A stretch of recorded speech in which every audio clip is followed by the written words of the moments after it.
Bonjour à tous, aujourd'hui je suis très heureux de vous retrouver pour apprendre à installer des têtes thermostatiques connectées de la marque Avato. Donc pour ceux qui ne me connaissent pas, je suis Jérôme de la chaîne YouTube de bricolage Les Trucs de Jérôme. Donc que vous soyez un installateur débutant ou un particulier, il n'est pas nécessaire d'avoir des connaissances préalables en plomberie ou en chauffagisme. Ce qu'on va faire ici est très simple, c'est vraiment à la portée de tout le monde, mais c'est quand même bien d'avoir au préalable quelques notions sur le fonctionnement des circuits de chauffage. Ça vous permettra de voir déjà ce que ces têtes peuvent faire et aussi dans quel cas on ne peut pas les installer. Cette vidéo, elle se décompose en 3 grandes parties. La première est dédiée justement à ces rappels sur les circuits de chauffage, mais également sur tout ce qui est le fonctionnement en domotique, par exemple entre les protocoles Zigbee, l'application Tuya et la connexion des appareils, le rôle des têtes également thermostatiques connectées. Dans la seconde partie, on va procéder à l'installation de quelques têtes dans quelques cas de marques différentes. Et on procédera enfin à la connexion via l'application de toute notre installation et on verra ce qu'on peut faire à partir de là. On se place ici dans le cadre d'un système de chauffage qui fonctionne avec des radiateurs à eau. Évidemment, si vous êtes équipé ou votre client d'un système de radiateur électrique, c'est un autre type d'équipement qu'il faut installer, mais c'est tout à fait possible. Dans notre cas, donc pour des radiateurs à eau, peu importe que le système de chauffage, par exemple, fonctionne avec une chaudière gaz, une chaudière fuel, une chaudière à biomasse, une pompe à chaleur ou ce que vous voulez d'autre, peu importe également que la chauffe soit individuelle ou collective. Donc, par exemple, imaginons que vous ayez une chaudière collective dans un immeuble, ça importe peu. En fait, le plus important au préalable pour installer ces têtes thermostatiques, c'est d'avoir des radiateurs équipés de ce qu'on appelle des vannes thermostatiques, donc des vannes de ce type. Donc, tout d'abord, il faut se rappeler comment fonctionne de manière très basique un circuit de chauffage à eau. Donc en fait, dans un circuit, donc, que ce soit individuel ou collectif, il faut se représenter le système de chauffe comme avec en fait une chaudière centrale, elle peut être encore une fois celle de la maison ou celle de l'immeuble, qui elle chauffe l'eau et cette eau en fait elle suit un circuit qu'on appelle soit le circuit d'eau chaude, soit le circuit d'eau froide, qui en fait fonctionne par un circulateur, c'est-à-dire qu'il y a une petite pompe au niveau de la chaudière qui fait circuler l'eau. Donc c'est un circuit qui est fermé, ça c'est très important, c'est-à-dire que l'eau qui sert dans les radiateurs évidemment n'est pas la même eau que vous allez avoir au robinet. Et en fait, à chaque radiateur, vous allez avoir ce qu'on appelle une entrée et une sortie, que vous pouvez fermer. Les deux peuvent être soit ouvertes, soit fermées. Sur le haut du radiateur, vous avez ce qu'on appelle une vanne d'entrée, hein, une vanne de réglage. Donc cette vanne de réglage, cette vanne d'ouverture ou fermeture, donc c'est vraiment un robinet, entre guillemets, elle peut être thermostatique ou non. Donc ça, en fait, il faut savoir le reconnaître, hein, c'est pas très compliqué. Donc en fait, dans le cas des vannes non thermostatiques, c'est-à-dire les vannes anciennes, tout simplement, chez vous ou chez votre client, vous allez avoir des vannes qui souvent n'ont même pas de chiffres. Ça veut dire c'est une vanne qui est toute petite, ça ouvre et ça ferme un robinet, ça va permettre de laisser rentrer ou de ne pas laisser rentrer l'eau. Donc souvent, on va avoir un plus ou un moins, mais il y aura peu de chiffres et c'est une tête qui est toute petite. Dans le cas des vannes thermostatiques, souvent vous avez une tête thermostatique qui est dessus et il y a une graduation qui en général va de 0, 1 jusqu'à 5 ou 6. Ces têtes thermostatiques, en fait, c'est un fonctionnement qui est très simple. L'idée, c'est que en fait, quand on règle sur un chiffre, en fait, l'ouverture ou la fermeture de la vanne se règle en fonction de la température ambiante, et ça, c'est par l'intermédiaire d'un gaz. C'est-à-dire que lorsqu'il fait très chaud, le gaz va se dilater, et ça va avoir plutôt tendance à fermer votre vanne thermostatique, c'est-à-dire à couper votre radiateur, alors que quand il fait froid, pour maintenir une certaine température, la vanne va plutôt être ouverte. Donc vous voyez, je vous mets ici sur une image les différentes températures auxquelles correspondent chacune des graduations. En fait, ça peut varier selon les fabricants, mais globalement, en général, ce sont les mêmes graduations.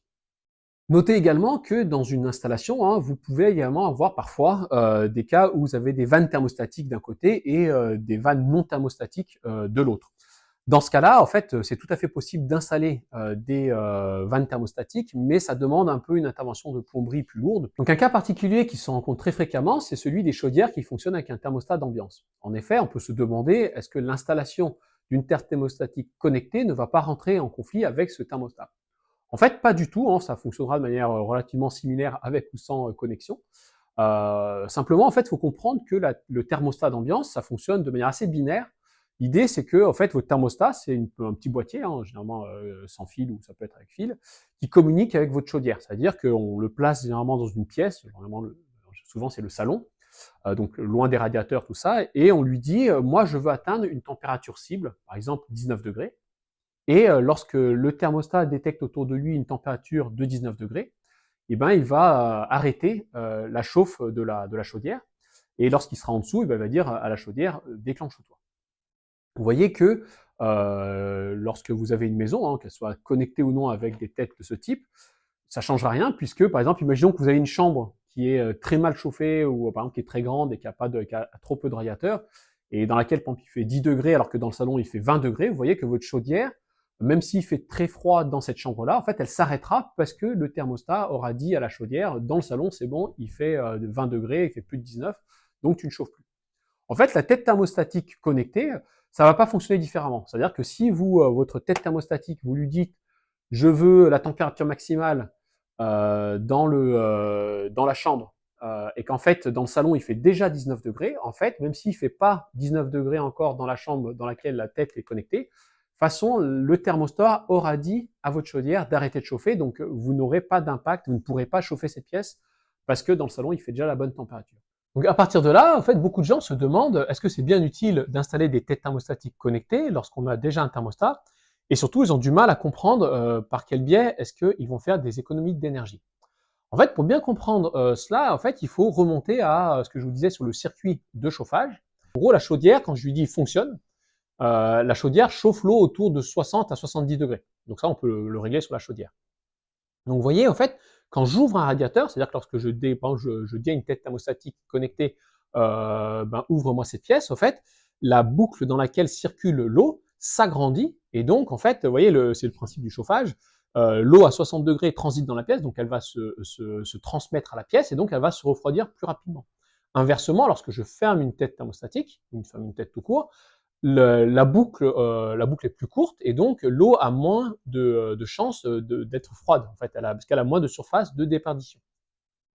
Donc vous voyez, les économies elles sont réalisées avec ou sans thermostat dans la mesure où lorsque par exemple je ferme par exemple, dans des pièces qui n'ont pas besoin d'être chauffées dans la journée, dans des chambres, dans un étage inoccupé, je ferme les têtes. En fait, même s'il y a un thermostat qui dit je veux une température de 19 degrés dans le salon, eh bien, en fait, dans les autres pièces, par exemple, sur lesquelles je ne crée pas de demande, en fait, la chaudière, finalement, sera moins sollicitée puisqu'elle aura moins besoin de faire des efforts pour maintenir un circuit d'eau à 60 degrés.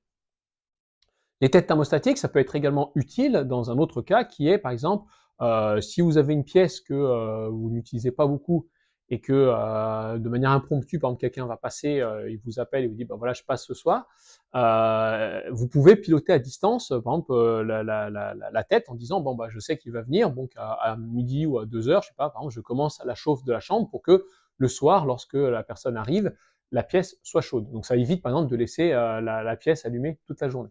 Donc vous voyez, la présence d'un thermostat ne va pas entrer en conflit avec l'installation de têtes thermostatiques connectées. Ces dernières vont surtout permettre de rationaliser notre chauffe du logement. Toutefois, dans l'absolu, en fait, le meilleur des cas serait d'installer également un thermostat connecté qui fonctionne de manière conjointe avec nos têtes thermostatiques connectées. Donc trêve de parlotte, on va passer à présent sur des opérations plus pratiques. Donc vous voyez ici, j'ai ce qu'on appelle une tête thermostatique. Donc comme je vous avais vu tout à l'heure sur l'image, ça fonctionne avec une petite pointe qui en fait s'enfonce autour de 2-3 mm. Donc vous voyez, c'est très très précis comme réglage. Donc quand l'aiguille est poussée à fond, la vanne est ouverte, quand on l'appuie, elle est fermée. Et vous voyez, comme je vous disais, une tête thermostatique, c'est ça.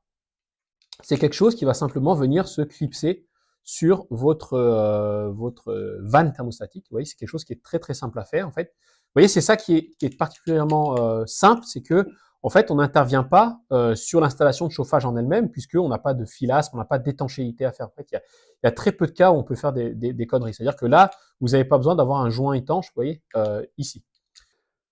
Donc une tête thermostatique connectée, c'est exactement la même chose que ça, sauf qu'on va le piloter de loin par communication. Donc on a besoin de ce qu'on appelle une petite passerelle pour gérer justement cette ouverture vers la graduation que l'on veut.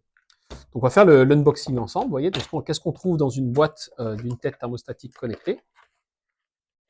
Donc on a évidemment notre tête.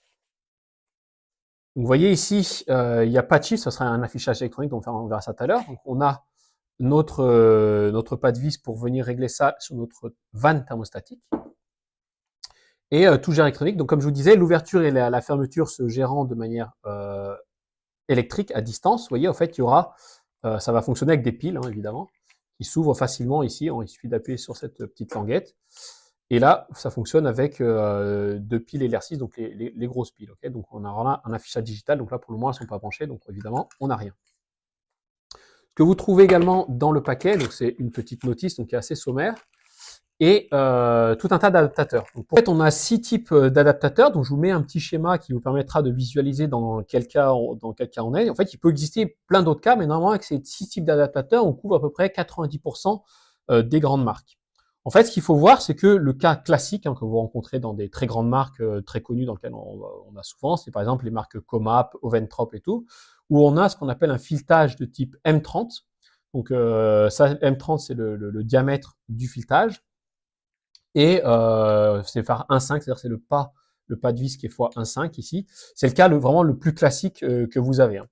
Dans les autres cas, notamment dans le cas d'Info, ce qui me semble pour moi est le plus fréquent après le KM30, on a des adaptateurs et voilà, on en fera un tout à l'heure sur la mise en pratique. Toutes ces têtes thermostatiques, elles fonctionnent forcément avec ce qu'on appelle une passerelle. Donc c'est elle qui va vraiment gérer la connexion entre la box et les différents appareils connectés.